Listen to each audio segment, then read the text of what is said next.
Assalamualaikum warahmatullahi wabarakatuh. Innal hamdalillah nahmaduhu wa nasta'inuhu wa nastaghfiruh wa na'udzubillahi min syururi anfusina wa min sayyiati a'malina may yahdihillahu fala mudhillalah wa may yudlilhu fala hadiyalah. Asyhadu alla ilaha illallah wa asyhadu anna Muhammadan abduhu wa rasuluh la nabiyya ba'dah.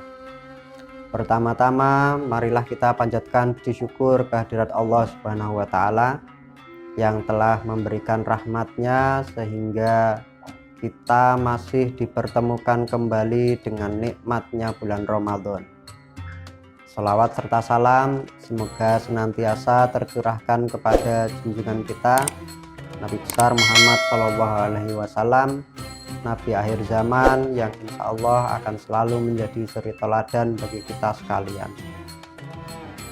Pemirsa Hikmah Senja yang berbahagia, pada kesempatan kali ini kita akan bersama-sama membaca kembali Al-Quran yang mungkin suratnya sudah bersama-sama kita hafal. Jadi mari kita mentadaburi surat Al-Zalzalah. Saya yakin pemirsa sekalian sudah hafal di luar kepala. A'udzubillahi minasyaitonirrajim. Bismillahirrahmanirrahim.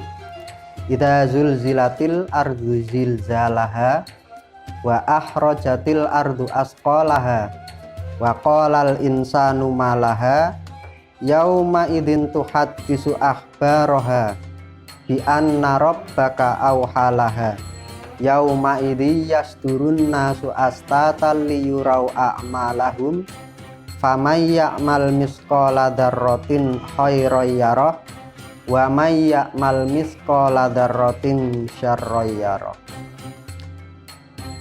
Pemirsa Hikmah Senja yang berbahagia, saya pada kesempatan ini tidak akan mengupas secara keseluruhan dari surat Al-Zalzalah, tapi mari kita mencoba mendalami apa yang terkandung di dalam surat Al-Zalzalah ayat 1 sampai dengan ayat yang kelima saja.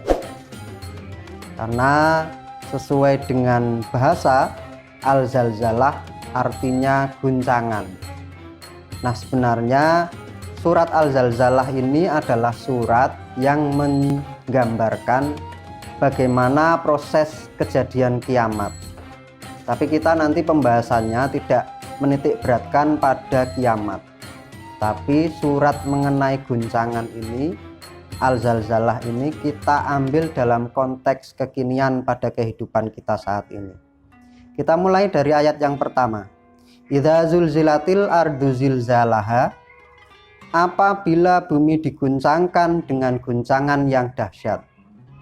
Nah, kita semua tahu, memahami bahwa guncangan dalam istilah ilmu geografi atau ilmu geologi itu artinya adalah gempa, atau padanan katanya adalah gempa. Apabila bumi diguncangkan dengan guncangan yang dahsyat, jika bumi kemudian mulai diguncang oleh gempa-gempa yang beruntun. Nah, kita ketahui bersama bahwa akhir-akhir ini di negara kita gempa itu sepertinya sudah setiap hari hampir terjadi. Kemudian yang ayat yang kedua, dan bumi telah mengeluarkan beban-beban berat yang dikandungnya. Nah, beban-beban berat yang dikandungnya ini ada dua tafsir. Tafsir yang pertama adalah kandungan yang terdapat di dalam perut bumi. Ada berupa logam-logam mulia, berupa magma yang kemudian dikeluarkan oleh bumi ke permukaan. Kabar terakhir ada pantai yang pasirnya secara tiba-tiba banyak mengandung emas. Kemudian di Afrika sana juga dikabarkan bahwa ada sebuah gunung yang ditemukan baru merupakan tambang emas terbesar yang ada di Afrika. Itu adalah tanda-tanda bahwa bumi sudah mulai mengeluarkan kandungan-kandungannya.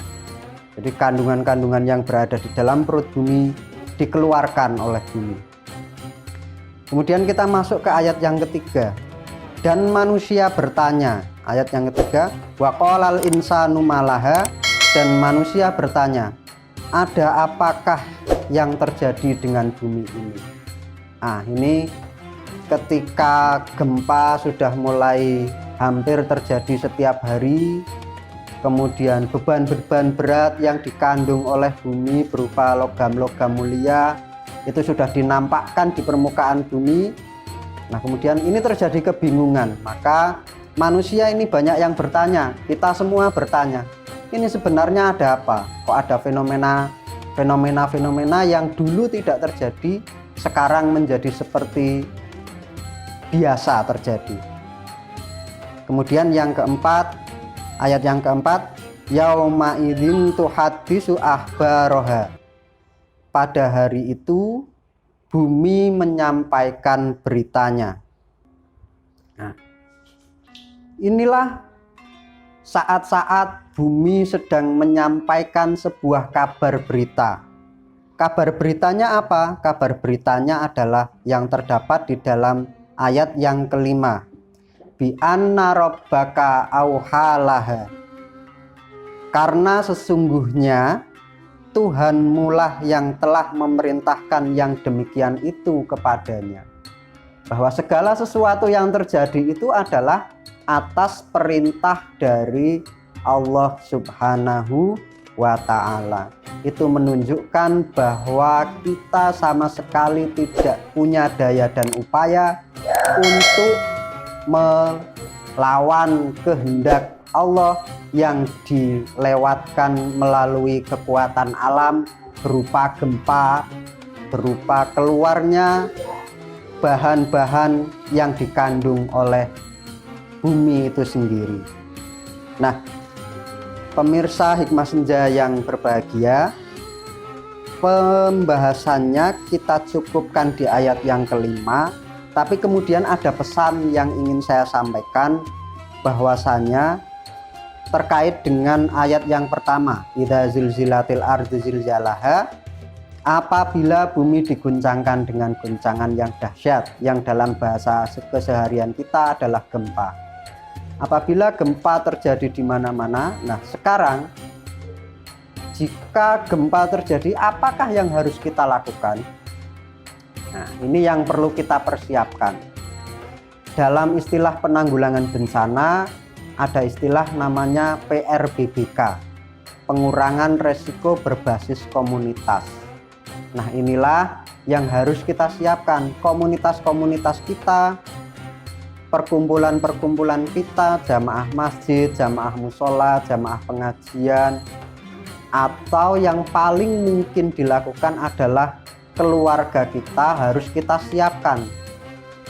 Ya, harus kita siapkan jika sewaktu-waktu terjadi gempa.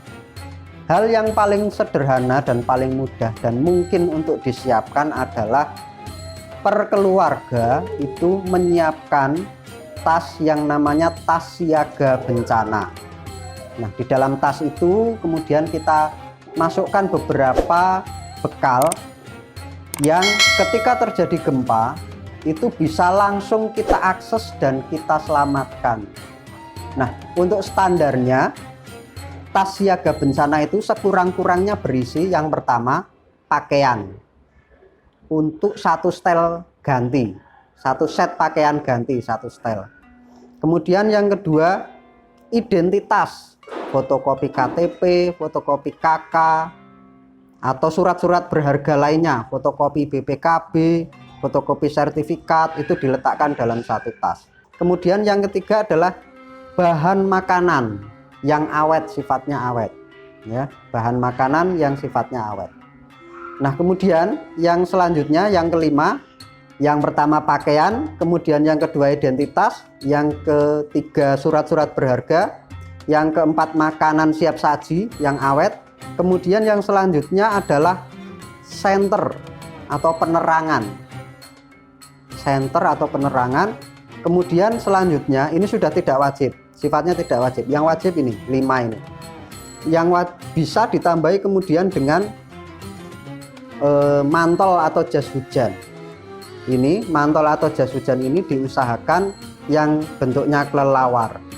Karena nanti kalau yang bentuknya kelelawar ini bisa dipakai untuk membuat bivak, hunian sementara, tempat istirahat sementara.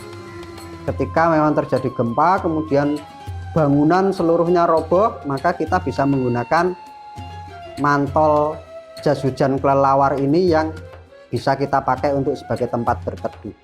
Nah, ini yang sekurang-kurangnya harus kita siapkan sebagai bentuk persiapan kita ketika sekarang ini di sekitar kita banyak terjadi gempa-gempa besar yang mengakibatkan keruntuhan atau kerusakan bangunan. Yang perlu diingat bahwasanya adalah bahwa sebenarnya gempa itu tidak membunuh. Yang membunuh adalah efeknya. Gempanya sendiri, kejadian gempa itu tidak bisa membunuh. Nah, yang membunuh itu adalah bangunan yang roboh, jalan yang longsor, gugur, kemudian dan seterusnya. Efek ikutan dari gempa itulah yang membunuh. Tapi kalau gempanya itu tidak bisa membunuh. Demikian yang bisa kami sampaikan. Mudah-mudahan ada manfaatnya. Mohon maaf atas segala kekurangan. Jika ada benarnya itu datangnya dari Allah, jika ada salahnya itu datangnya dari saya secara pribadi. Mohon maaf atas segala kekurangan. Assalamualaikum warahmatullahi wabarakatuh.